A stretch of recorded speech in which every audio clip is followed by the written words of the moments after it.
भाई रात का 4 बज रहा है। ये बंदे का डेडिकेशन है कि इमरजेंसी फिर देखने आया है। मेरे से तो नहीं हो पा रहा है।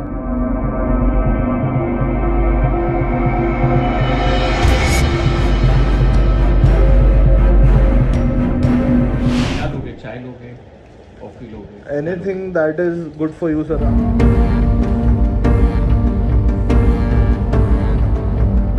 लंच तो ऑफकोर्स लेट होता होगा तो उसके लिए घर पे दवाई। नहीं, अभी तो घर आना ही नहीं है। घर कल ही आएंगे सुबह 4-5 बजे। जैसे मर्सिडीज लग्जरी कार में आप उसे प्रिफर करते हो चलना कि सुबह सुबह मैं जाऊंगा, लेकिन आई थिंक कि इसके पीछे भी एक ट्रांजिशन होगा। तो ऐसा नहीं है, उस टाइम पे भी हम खुश थे, आज कार में भी खुश हैं। तो इसलिए वो बाइक मैंने अभी तक रिजर्व करके रखी। वो ली थी मैंने 20,000 में, उसको मैंने दोबारा से बनवाया। वो ब्लैक कलर की थी, अभी रेड कलर की हो गई। और उसको बनवाने में मेरे 25,000, मतलब उससे ज्यादा लग गए। हाँ। लेकिन वो सिर्फ इसलिए रखी हुई है कि वो याद दिलाते रहे कि आप कहाँ से कहाँ पहुंचे हो, अपने रूट्स को कभी मत भूलो।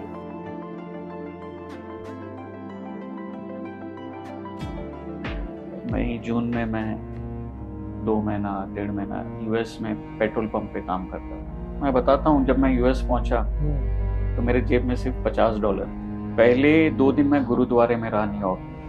फिर से मैं यूएस गया और इस वक्त मैं हयात में रुका। हाँ। तो एक टाइम में मैं टाइम था यूएस गया जब था। गुरुद्वारे में आप सोए थे। गुरुद्वारे में हाँ। सोया था, $50 लेके हाँ। गया था। और इस बार मैं गया तो मैं हयात में रुका, यूएस में, फ्लोरिडा में। ये अपना पुराना घर है। अच्छा।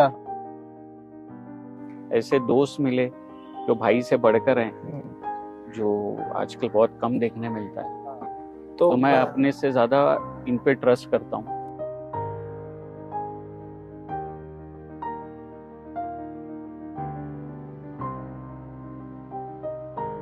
एक तो अपने को मिला फॉर इनोवेटिंग कार्डियक ट्रीटमेंट, मतलब यूएनटी में कैथ लैब। और मंडई पे लोगों के हार्ट अटैक आके एंजियोप्लास्टी हो जा रही है।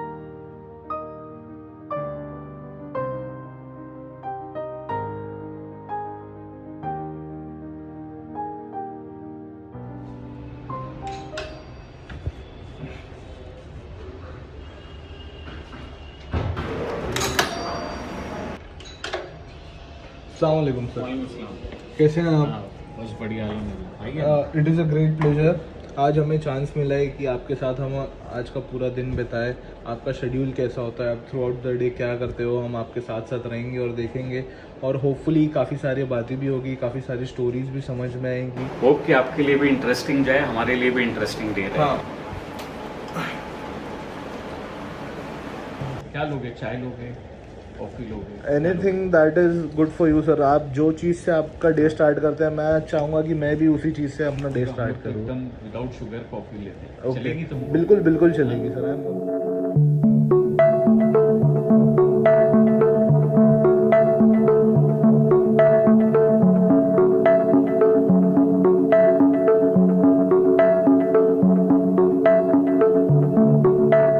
मिनट में 6 से 8, 1 मिनट।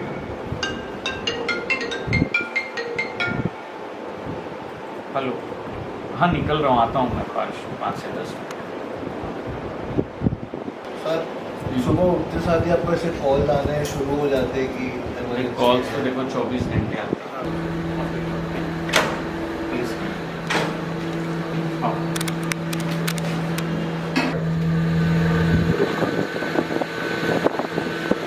तो सर, आप जैसे हम निकल रहे थे सुबह, तो लंच तो ऑफकोर्स लेट होता होगा तो उसके लिए घर पे दवाई। नहीं, अभी तो घर आना ही नहीं है। घर कल ही आएंगे सुबह 4-5 बजे। जो काम है, जो ऊपर वाले ने जिम्मेदारी दी है, एक रिस्पॉन्सिबिलिटी दी है, तो वो तो पूरी करनी चाहिए। और कभी कभी मौका मिल गया तो आ भी जाते हैं, लेकिन यूजली मौका मिलता नहीं।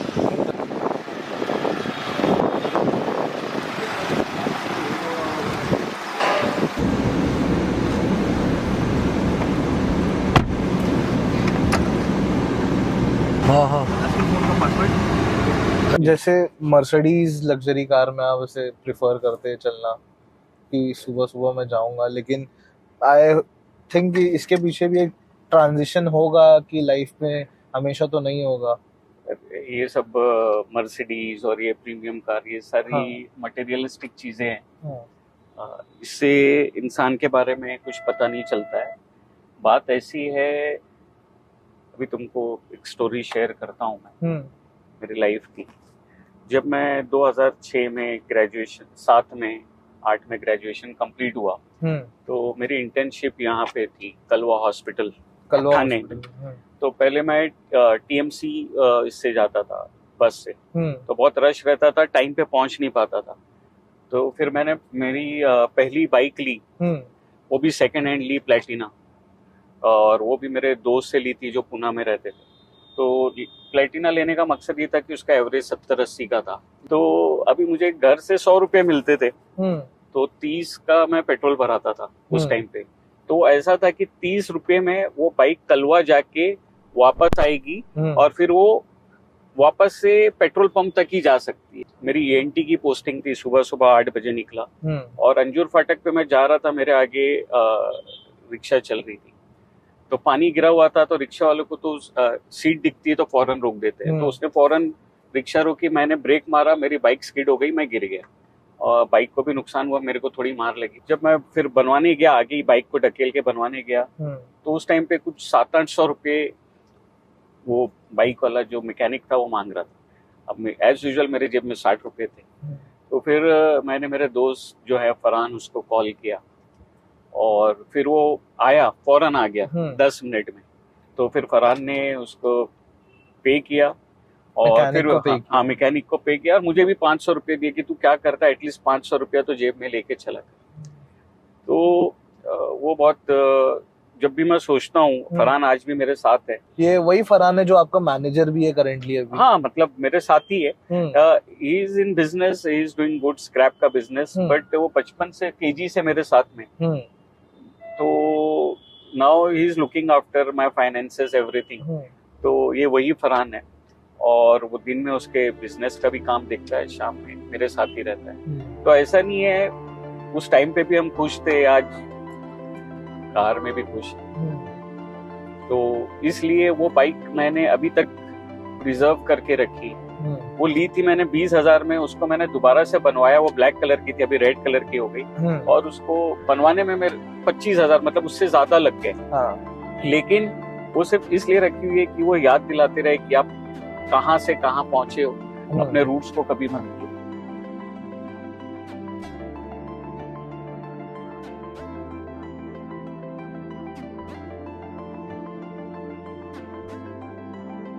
सर यहाँ पे आके यूजुअली अब पहला काम क्या होता है आपका? देखो, पहला काम तो अभी पानी पियेंगे, उसके बाद ये जो लिस्ट है सारी, इसको खत्म करना है, फिर आगे बढ़ना है। तो इसमें कई सारे एकोज रहेंगे, कई सारे फिटनेस रहेंगे और कई सारे कंसल्टिंग्स भी रहेंगी, ओपीडी प्लस एको। तो अलग अलग हॉस्पिटल से पेशेंट आते हैं, स्पेशली मापुली, पड़गा, यहाँ पे ये जो सेटअप है, यहाँ पे मोस्टली पेरीफेरी से बहुत पेशेंट्स आते हैं। तो वहाँ पे टर्शरी सेटअप नहीं है या कार्डियोलॉजिस्ट नहीं है, तो कई सारे एडमिटेड पेशेंट्स रहते हैं जो ओपिनियन लेके हमसे फिर वहाँ जाके आगे का ट्रीटमेंट फॉलो करते हैं। Privacy reasons and it is your professional work, उसमें हम इंटरफियर नहीं करेंगे, लेकिन you should carry out your work.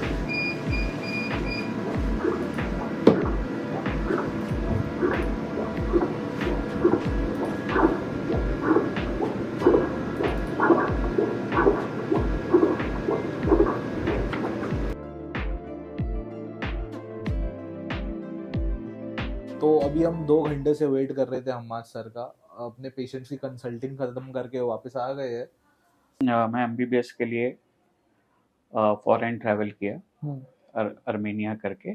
वहाँ से आने के बाद फॉरेन रिटर्न जो ग्रेजुएट एग्जाम होता है वो मैंने सितंबर में लिखा, सितंबर 2008 में। और उस टाइम पे उसका पासिंग रिजल्ट वाज जस्ट 7%। तो वो मेरा फर्स्ट अटेम्प्ट में क्लियर हो गया। फर्स्ट अटेम्प्ट में जस्ट 7% पासिंग रिजल्ट। अर्मेनिया में आपके जो एमबीबीएस के डेज थे उसके बारे में थोड़ा फोकस कर दो। हाँ, तो जो डेज थे, देखो पहले तो अच्छे बीते, फिर क्या हो गया, मेरे फादर जनरल प्रैक्टिशनर हैं, उनकी सडन तबीयत 2005 में खराब हो गई। सो उन्होंने प्रैक्टिस बंद कर दिया। मेरे मदर ने रिटायरमेंट ले लिया और सडन फाइनेंशियल एकदम क्रंच आ गया, बहुत ज़्यादा, कि और बीच में पढ़ाई अपन रोक भी नहीं सकते। और मैं एक मिडिल क्लास फैमिली से थे अपन, तो ऐसा नहीं कि बहुत सेविंग्स हैं उस पर अपन चल जाए। तो फिर क्या हुआ कि जब छुट्टियां होती थी तो फिर मैंने यूएस जाना शुरू किया। तो यूएस का पहली बार वीज़ा रिजेक्ट हुआ, फिर मैंने दोबारा अप्लाई किया कॉन्फ्रेंस के लिए, उसके थ्रू वीज़ा एक्सेप्ट हो गया, मुझे मल्टीपल एंट्री वीज़ाज मिल गए। फिर यूएस में एक शायद क्लोज लोगों को ही पता है, तो छुट्टियों में मई जून में मैं 1.5 महीना यूएस में पेट्रोल पंप पे काम करता था। पेट्रोल पंप पे? हाँ, गैस स्टेशन, वहाँ पे उसको गैस स्टेशन बोलते हैं, पेट्रोल को गैस स्टेशन बोलते हैं। और जैसे मैं बताता हूँ, जब मैं यूएस पहुंचा तो मेरे जेब में सिर्फ $50 थे, ओनली $50 लेके मैं यूएस पहुंचा। पहले 2 दिन मैं गुरुद्वारे में रहा न्यूयॉर्क में। वाओ। वहीं मैं खाना खाया, वहीं सोया। गुरुद्वारे से मुझे कांटेक्ट मिला न्यू जर्सी में गैस स्टेशन का। वहाँ जाके मैं ये पहुंचा न्यूयॉर्क से न्यू जर्सी। वहाँ पे जो ओनर थे गैस स्टेशन के, वो लेने आए, और जब वो लेने आए तो उन्होंने 1 दिन में काम सिखाया। मैंने 1 दिन में काम सीखा और नेक्स्ट डे आई स्टार्टेड। सुबह 7 से शाम के 6 बजे तक non stop, without break, next day से। और मैं तब तक करता था जब तक अगले दिन की फ्लाइट है, नॉन स्टॉप। और मैं अकेला था और 6 पंप मैं संभालता था, हैंडल करता था। और फिर उन पैसों से सेविंग करके लास्ट की जो फीस है, जो बाकी चीज़ें हैं, और जो अपनी लाइफ थोड़ी बहुत, तो वो मैं आसान कर पाया। फिर वहाँ से जब आए तो जैसा मैंने आपको बताया कि मेरा टेस्ट क्लियर हुआ, उसके बाद फिर I went to Kalwa hospital. I joined Kalwa hospital, Chhatrapati Shivaji Maharaj जो है थाना में। And what was your college in PG? PG में मैं महाराजा अग्रसेन इंस्टीट्यूट दिल्ली पंजाबी बाग में, रोहतक रोड पे। तो जैसे दिल्ली और मुंबई के कल्चरल डिफरेंस है? मैं तो Delhi was my favourite place, क्योंकि वहाँ का खाना पीना एकदम, हमारे जो प्रोफेसर्स थे वो भी एकदम दबंग और एकदम दिल के खुले हुए, कि हमेशा खाने पीने की बात, और ये और वहाँ का एटीट्यूड अलग तरीके का है। तो और जो मेरे कलीग्स थे वो सारे नॉर्थ के थे एमबीबीएस डेज में, तो वहाँ पे एक अच्छा वो रहा। और दिल्ली मेरे लिए लकी रहा, क्योंकि मैं जो फॉरेन रिटर्न जो ग्रेजुएट जो एग्जाम होता है वो मैंने तैयारी वहाँ की, पीजी की तैयारी वहाँ की। तो इसके लिए मैं दोबारा दिल्ली गया, ताकि मैं वहाँ पे बहुत आइसोलेशन में, हमारा ग्रुप था, हम एम्स के पास रहते थे, गौतम नगर कहते हैं, तो वहाँ पूरा मेडिकल पीजी स्टूडेंट्स का हब था, एम्स के बैकयार्ड में गौतम नगर करके। तो फिर मैंने वहीं पे सुपर स्पेशलिटी की तैयारी की और मैं आ गया और मैंने लिख दिया। मुझे इतनी उम्मीद नहीं थी, बट उसमें डीएनबी सिटी में ऑल इंडिया सुपर स्पेशलिटी में मेरा 82 रैंक आया, 80 या 82 हाँ, ऑल ओवर इंडिया। तो फिर मैंने कार्डियो ले लिया ग्रैंड मेडिकल फाउंडेशन रूबी से। फिर मैंने 3 साल वहाँ पे कार्डियो किया, उसमें भी मुझे अल्हम्दुलिल्लाह अच्छा स्टाइपेंड वगैरह भी मिलते रहा। वहाँ जो मेरी ट्रेनिंग हुई, बहुत हाई क्वालिटी ट्रेनिंग हुई, 3 कैथ लैब थी, दिन भर बिजी रहते थे, 36 घंटे की ड्यूटी रहती थी। 36 आवर्स की ड्यूटी? हाँ, 36 आवर्स ऑल्टरनेट डे। पैर सूज जाते थे। फिर उसी वक्त मेरा 2016 में पेपर एक्सेप्ट हुआ, 2 स्काई करके है, society of cardiovascular angiography and intervention, Florida में, यूएस में। तो वहाँ मेरे 2 पेपर एक्सेप्ट हुए, तो मुझे स्कॉलरशिप मिली ग्रैंड मेडिकल फाउंडेशन से। Then again I travel to US, फिर से मैं यूएस गया, और इस वक्त मैं हयात में रुका। तो एक टाइम में मैं यूएस गया था, गुरुद्वारे में आप सोए थे? गुरुद्वारे में सोया था, $50 लेके गया था। और इस बार मैं गया तो मैं हयात में रुका, यूएस में, फ्लोरिडा में। और फिर मैंने वहाँ 2 पेपर प्रेजेंट योर पेपर। तो आई प्रेजेंटेड 2 पेपर्स इंडिया से, 4-5 लोगों के सिलेक्ट हुए थे पेपर्स। तो पेपर प्रेजेंट किया, 2 पेपर प्रेजेंट किया, वो वहाँ के स्काई के जर्नल में पब्लिश भी हुआ। तो वो एक जो जर्नी थी वो एक अलग ही थी। फिर उसके बाद आके जैसे ही मेरा ये क्लियर हो गया फाइनल एग्जाम, देन फिर मुझे ये था कि मुझे हैंड्स ऑन और लेना है, तो फिर मैं नासिक ट्रैवल किया। मतलब जर्नी आपको कहाँ कहाँ ले जाती है। नासिक में मैग्नम हार्ट इंस्टीट्यूट में फिर मैं ज्वाइन हो गया, तो वहाँ वॉल्यूम्स बहुत ज़्यादा थे, तो वहाँ मैंने हैंड्स ऑन और मेरा इम्प्रूव हुआ। मैं रोबोटिक एंजियोप्लास्टी में भी वहाँ ट्रेन हुआ। फर्स्ट रोबोटिक एंजियोप्लास्टी महाराष्ट्र की हमने वहाँ करी, उसमें टीम में मैं भी था। First robotic angioplasty of Maharashtra. हाँ। कैन यू एक्सप्लेन दिस कि क्या है? देखो, रोबोटिक एंजियोप्लास्टी, रोबोटिक का मतलब ये नहीं कि सब रोबोट करता है, कि जो काम आप सारे करते हो उसके बीच में एक इंटरफेरेंस आ जाता है जो आपकी मैन्यूअर्स को और फाइन करता है। तो रोबोटिक एंजियोप्लास्टी में क्या है कि पेशेंट कंसोल के, मतलब हम कंसोल के बाहर बैठे हैं, पेशेंट अंदर है, और हमने सब कैथेटर्स अरेंज कर दिया और हम जॉयस्टिक से उसको मैनिपुलेट करते हैं। तो वो एक इनोवेटिव टेक्निक थी, वो हम ट्रेंड हुए। अभी भी robotic angioplasty is evolving, it is not up to the mark, but it is one of a new innovation. तो वो आई वाज लकी इनफ कि उस टाइम वो महाराष्ट्र में पहला वो आया रोबोटिक, वो भी मैग्नम है। हाँ, and I was a part, I was a second operator for the first robotic angioplasty of Maharashtra. Then अब ये हुआ कि अभी ऑप्शंस तो बहुत थे कि हम अब्रॉड ट्रैवल कर सकते थे। मेरे कई कलीग्स जो हैं वो यूके में सेटल हो गए एज अ कार्डियोलॉजिस्ट, कहीं अलग अलग जगह सेटल हो गए, बट अपने को ये था कि अपने को भिवंडी में ही कुछ करना है, अपन यहीं के हैं। और तो फिर मैं वापस भिवंडी आ गया। अब भिवंडी आया और कोविड आ गया, तो फिर मैं कोविड टास्क फोर्स का, मैं वो था कार्डियोलॉजी टीम का पार्ट था भिवंडी का, कोविड टास्क फोर्स का, जो एक टास्क फोर्स बनाई गई थी कमिश्नर द्वारा।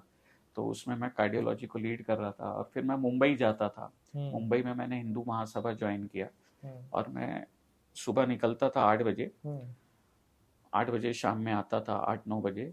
फिर मैं प्राइम हॉस्पिटल जाता था, फिर वहाँ से मैं डांगे जाता था। तो ये रूटीन चालू हो गया। तो जितने भी पेशेंट्स हमारे भिवंडी के केसेस थे वो मैं सारे एंजियो के और प्लास्टिक के मैं हिंदू सभा में जाके योजना में हम लोग करते थे। और फिर ये था कि फिर यहीं पे हमने state of art echo centre और ये सब डांगे में शुरू किया, प्राइम में शुरू किया। तो एक आईसीयू डेवलप किया, तो जो पेशेंट पहले भिवंडी में रुकने नहीं थे वो रुकने लगे, जो क्रिटिकल पेशेंट्स मैनेज होने लगे। आपने कल्चर, जो एक कल्चरल थिंकिंग है यूजुअली लोगों की, मैंने नोटिस किया है कि मेरी फैमिली में और आस पड़ोस कम्युनिटी में भी नोटिस किया है कि लोग के माइंड में ये माइंडसेट है कि भिवंडी में कहीं अच्छा ट्रीटमेंट नहीं होता, अपने को जाना पड़ता है थाना, कल्याण, बॉम्बे। ऐसा नहीं है, भिवंडी में एक से एक डॉक्टर्स हैं। पहले हमारे सीनियर्स भी थे, उन्होंने भी अच्छा काम किया, लेकिन रिसोर्सेज लिमिटेड थे। अब और सुपर स्पेशलिस्ट कम थे। फिर हम आए, मेरे साथ डॉक्टर माजिद आए, मेरे से थोड़ा पहले आए डॉक्टर जकी आए, डॉक्टर फैजुद्दीन आए। ये सारे सुपर स्पेशलिस्ट जो एक लॉट हमारे टाइम का आया, टाइप का आया। तो हमने जैसे कार्डियो और नेफ्रो जो हमने आईसीयू ये सब डेवलप किया। तो उससे फिर हम क्रिटिकल केसेस मैनेज करने लगे यहाँ। तो पेशेंट को भी एक फेथ डेवलप होने लगा कि भिवंडी में भी ट्रीटमेंट हो सकता है, और पेशेंट्स रुकने लगे। फिर भी क्या हो रहा था कि एंजियोप्लास्टी में हम अटक जाते थे कि किसी को एंजियोप्लास्टी की फौरन जरूरत है तो फिर मुंबई लेके जाओ, ये लेके जाओ। पेरिफेरीज में कैथ लैब थे, सेंटर में नहीं था, अपने गांव में नहीं था। तो एक ड्रीम भी था कि जब कार्डियो ज्वाइन किया था कि किसी तरह हम, लेकिन उसमें बहुत फाइनेंशियल रिक्वायरमेंट है, बहुत सारी है। और लोगों को ये लगता था भिवंडी में पैसों की तो कमी नहीं है, लोगों के पास है, लेकिन लोगों को ये लगता था कि एंजियोप्लास्टी होगी तो सिर्फ जुपिटर जैसे बड़े हॉस्पिटल में ही हो सकती है, भिवंडी में नहीं हो सकती। भिवंडी में नहीं हो सकती। तो हमको एक सोच बदलनी थी कि एक जो सेकेंडरी और टर्शरी केयर के बीच का जो भिवंडी का हॉस्पिटल है उसमें भी हम डेवलप कर सकते हैं। तो वो चैलेंज हमने लिया, 2-3 साल रिसर्च करी, ये करी वो करी, और अल्लाह का नाम लेके, ऊपर वाले का नाम लेके हमने कैथ लैब डाली, लोन लिया, सब कुछ किया। और कैथ लैब डाली इस नियत से डाली कि प्रॉफिट नहीं, एटलीस्ट हम एक आने वाली जनरेशन को हम एक वो दे पाए, और एक पब्लिक को स्टार्टिंग पॉइंट दे पाए कि, और एक वो भी था कि भाई इस डॉक्टर ने कुछ ना कुछ तो नया किया भिवंडी के लिए। तो फिर वो कैथ लैब शुरू करी, और वो शुरू हुई, और हमें उम्मीद से बढ़ के रिस्पॉन्स मिला। 2 साल कंप्लीट होने वाले हैं, 1000 केसेस हो गए हैं अल्हम्दुलिल्लाह, सारे अच्छे हैं। हमने एवरेज लो सोशो इकोनॉमिक स्टेटस की भी प्लास्टिक करी, हमने मिडिल क्लास वालों की भी करी, हमने सुपर वीआईपी लोगों की भी करी, सबका फेथ है।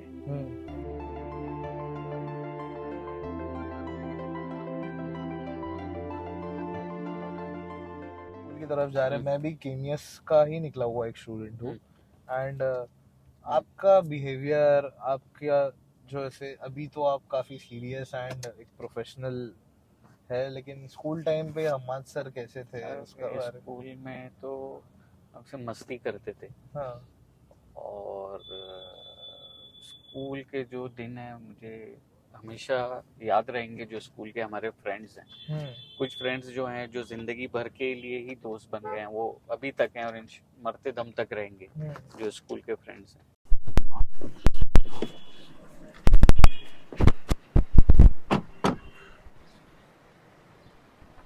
सर केमियस स्कूल ये अपना पुराना घर है। अच्छा।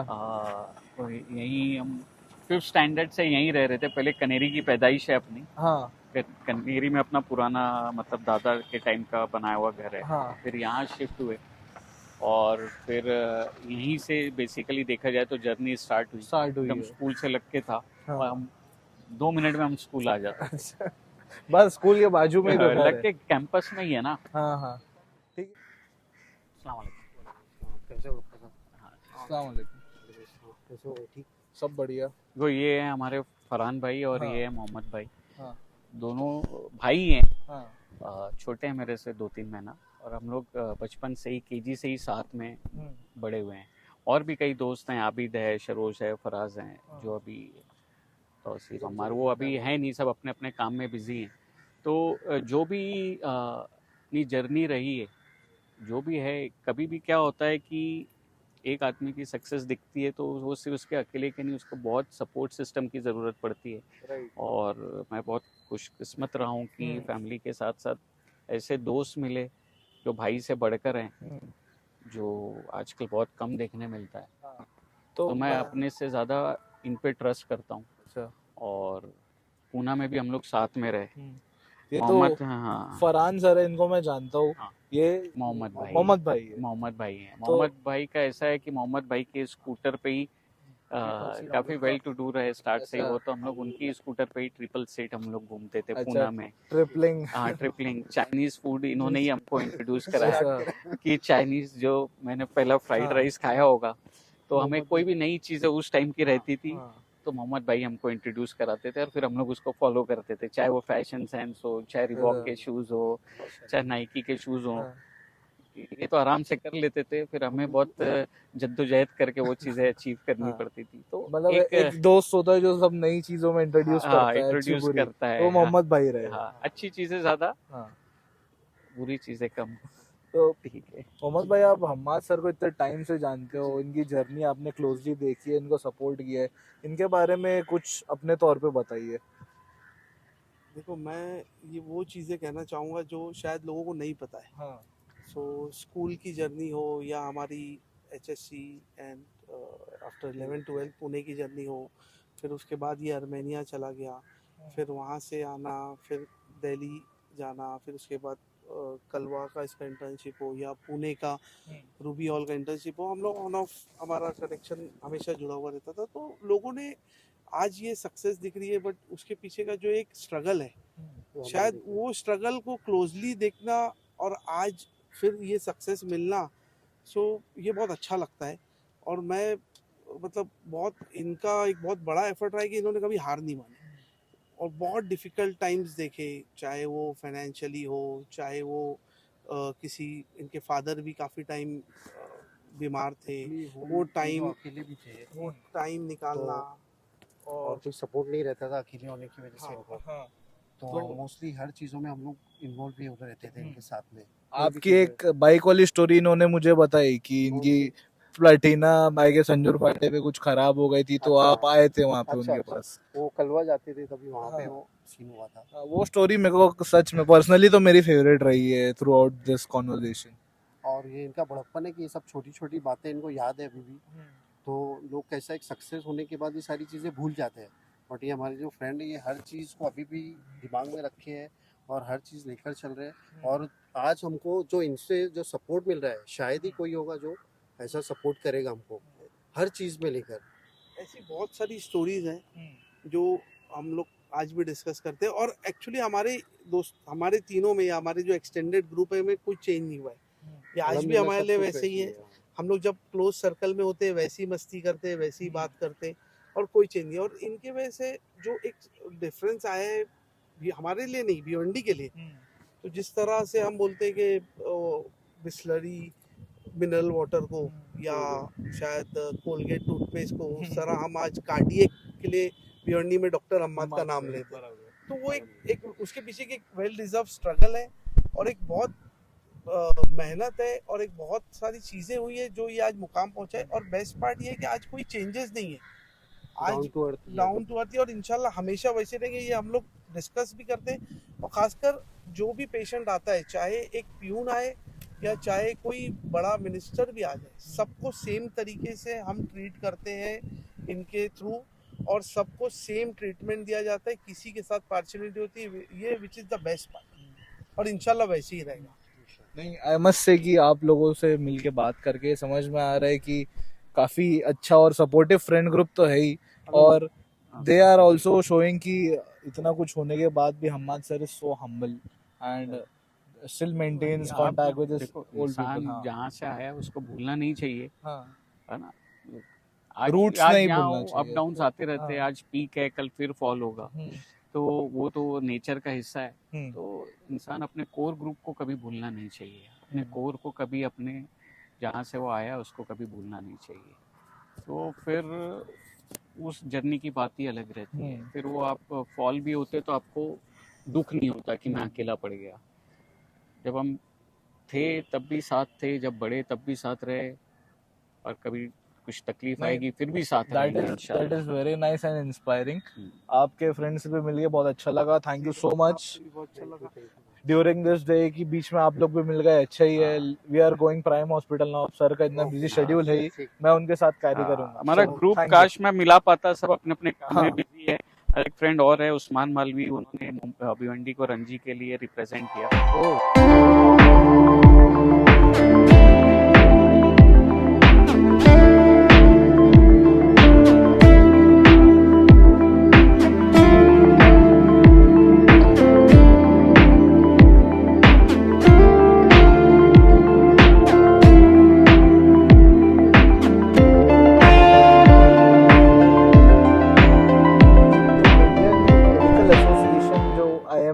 इसका कोई भिवंडी रीजन का लिमिट कुछ है?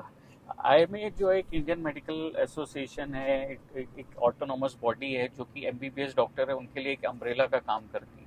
तो उसकी नेशनल बॉडी है, स्टेट बॉडी है और सिटी बॉडी है। तो अपना IMA भिवंडी है जो, तो अभी आपका रोल क्या है? अभी IMA भिवंडी जो है, अभी पिछले दो जो टेन्योर से नए लोगों की टीम बनी है। सारे जो मेरे एज के लोग हैं मोस्टली वही लीड कर रहे हैं। हम एकेडमिक उसमें हमारा रोल ये है कि हम जो हमारे डॉक्टर्स की टीम है उसमें हम जितने से ज़्यादा लोगों को प्रोवोक कर सके पेपर प्रेजेंट करने में, और CMEs कर सकें, रिसर्च वर्क्स एंड अपने जो कॉम्प्लिकेटेड केसेस हैं वो प्रेजेंट कर सकें। सर भिवंडी IMA की जब बात करें तो हमने सुना है कि आपको कुछ अवार्ड वगैरह भी IMA के थ्रू मिला था।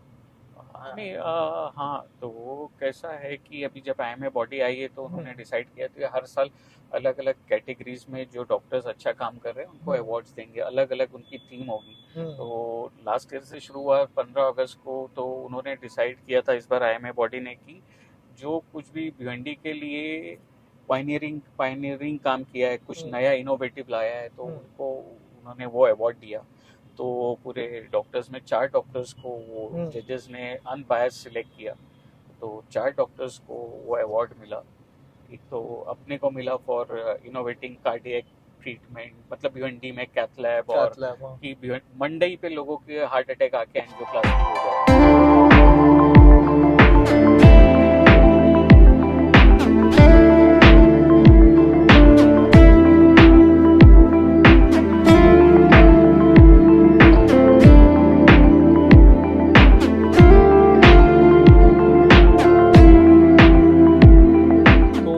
सर मैं आपका ऑलमोस्ट अब 2-2.5 घंटे से वेट कर रहा हूँ कि आप इतने पेशेंट्स यहाँ पे देख रहे हो, आप इतने लोगों को देख रहे हो, तो फाइनली यहाँ से अब आई गेस ढांगे जाने का टाइम हो अभी चुका तो है। फाइनल डेस्टिनेशन वो है।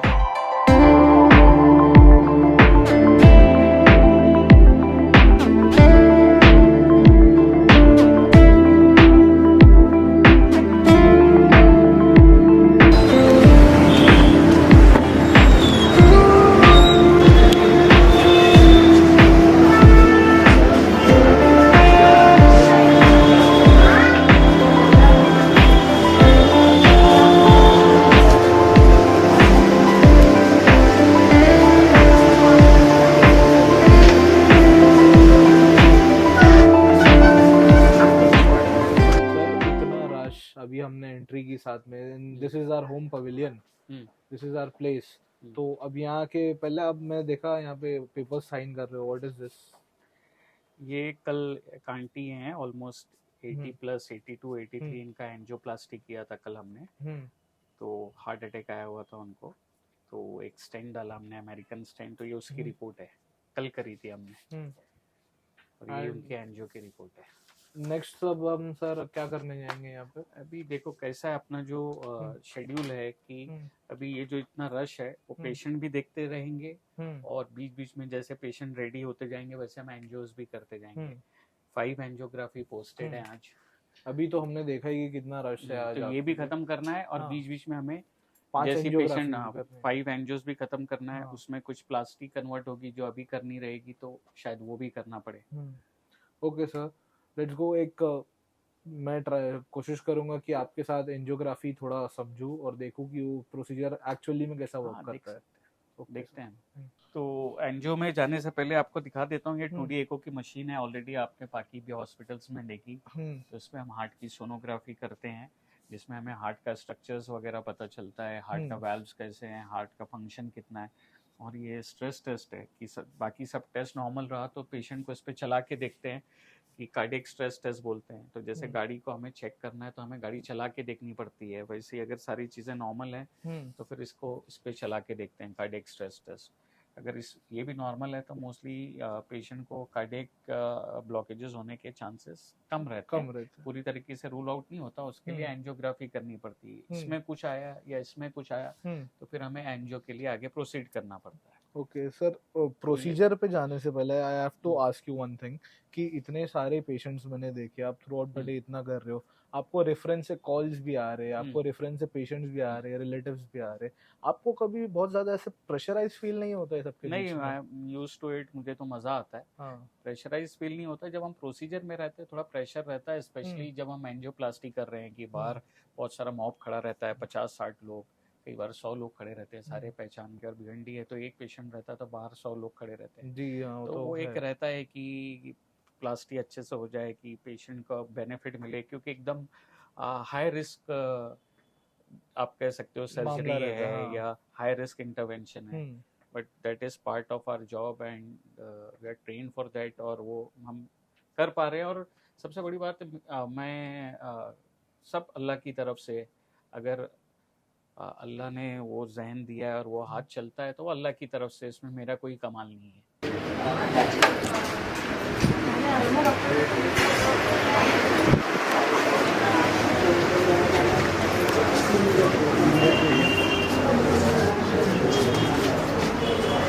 ये कैथ लैब है, शूज आपको यहाँ निकालना होगा।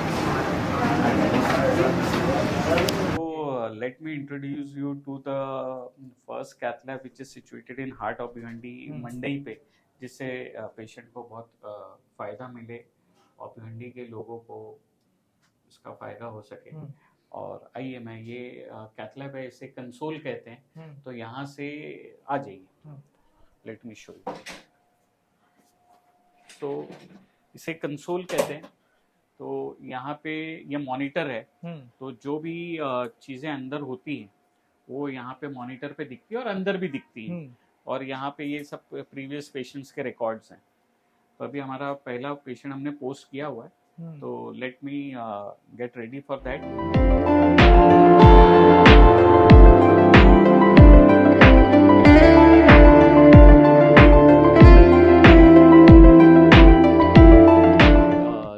Introduce to my intervention team. बाहर तो हमारी टीम है ही, सो ये हमारी टीम है। तो सबसे पहले सुचित है जो सीनियर टेक्नीशियन है, एंड फिर अक्षय है सीनियर टेक्नीशियन, और ये भी हमें अभी इनका भी ग्रेजुएशन कंप्लीट हुआ है। सृष्टि ये अभी न्यूली ज्वाइन टेक्नीशियन है, तो ये मशीन ऑपरेट करेंगे and she is going to assist me for angiography. कहते हैं इससे ये कनेक्टेड है जिससे इन्वेजिव ब्लड प्रेशर दिखाता है।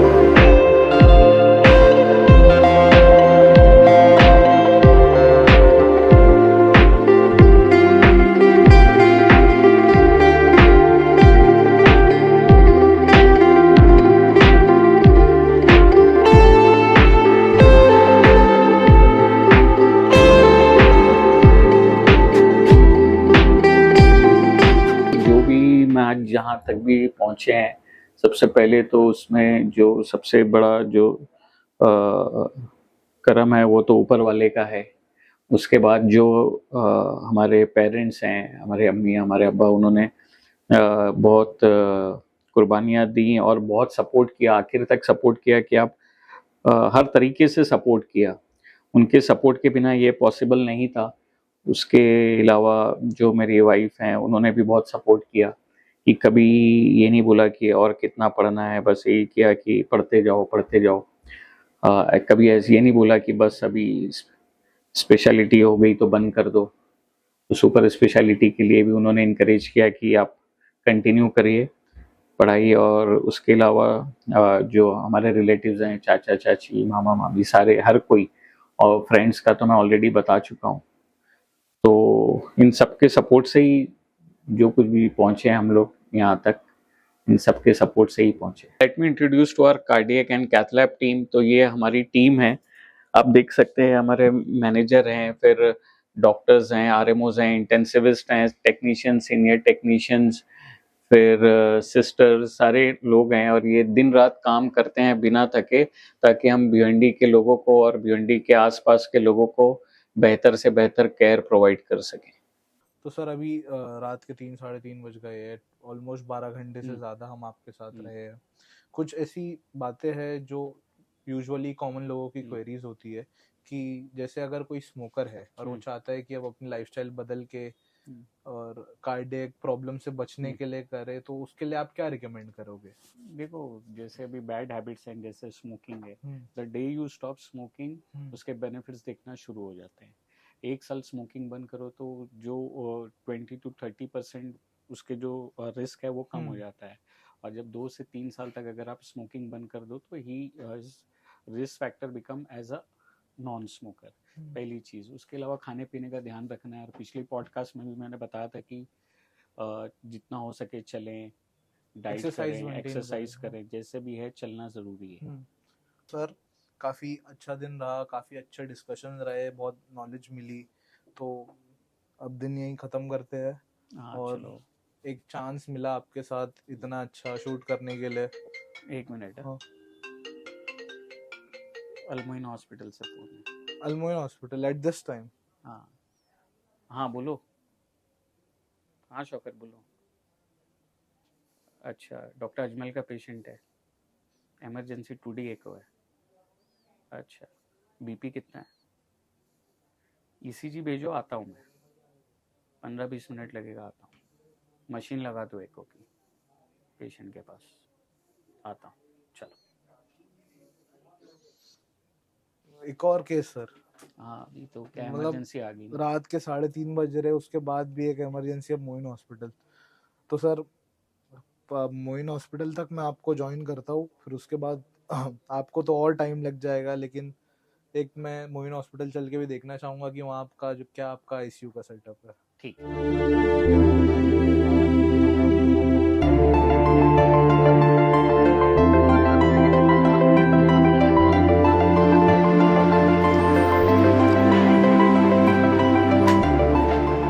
भाई रात का 4 बज रहा है, ये बंदे का डेडिकेशन है कि इमरजेंसी फिर देखने आया है।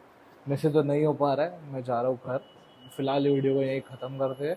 बहुत अच्छा एक्सपीरियंस रहा इनसे बात करके। और सिर्फ एक बात जो रिपीटेडली मैं बोलना चाहूँगा कि डेडिकेशन है हमारे डॉक्टर्स में, जो हमारा हमारे लिए इतना अपना हेक्टिक शेड्यूल रखते हैं। बाकी बहुत अच्छा एक्सपीरियंस था। वीडियो को लाइक करिए, शेयर करिए, चैनल को सब्सक्राइब करिए।